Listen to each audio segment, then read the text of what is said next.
It is falling in parts of the Wasatch Front, but down south, well, it's flooding.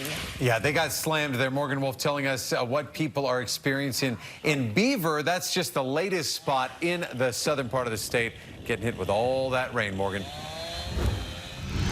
Yes, I mean, the videos that we are seeing come from Beaver County are just crazy. It is very similar to a lot of the flooding that we've seen in Zion and Cedar City. So they were just next up on the list, and it looks like they're going to have to keep their eyes open for the weekend, too, as Kristen mentioned. But let's get to some of this video that we got. Yesterday, we went to a golf course. We saw some of the flooding that they had there, and they told us within 35 minutes they had all of this water pile in. So it was very fast-moving storms that came and caused all of this flash flooding. Luckily, we haven't heard any reports of any injuries, but there were some washed out roads, and so cleanup efforts are underway.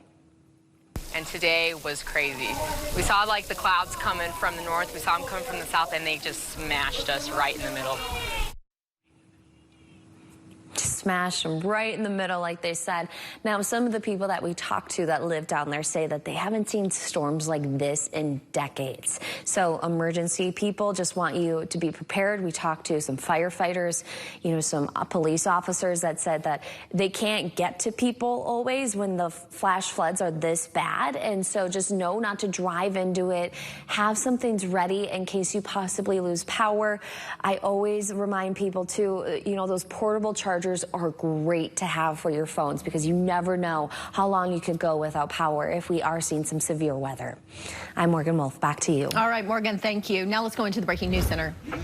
Hi, Lori. More flooding in the Escalante area. Greg Tate sent us this new video you see here. This is from Highway 12. Take a look at it between Escalante and Henryville. Now, part of that road just turning into a river and neighboring fields completely soaked. Now, because of all this heavy rain that we've seen in southern Utah, fire officials are lifting fire restrictions in Dixie National Forest and the Arizona Strip starting today. Now, this means things like campfires and target shooting are allowed once again, but fire officials warn the risk for wildfires still exists, so use caution. Fire restrictions are still in place in other parts of the state, including unincorporated county land, state land, and Bureau of Land Management areas.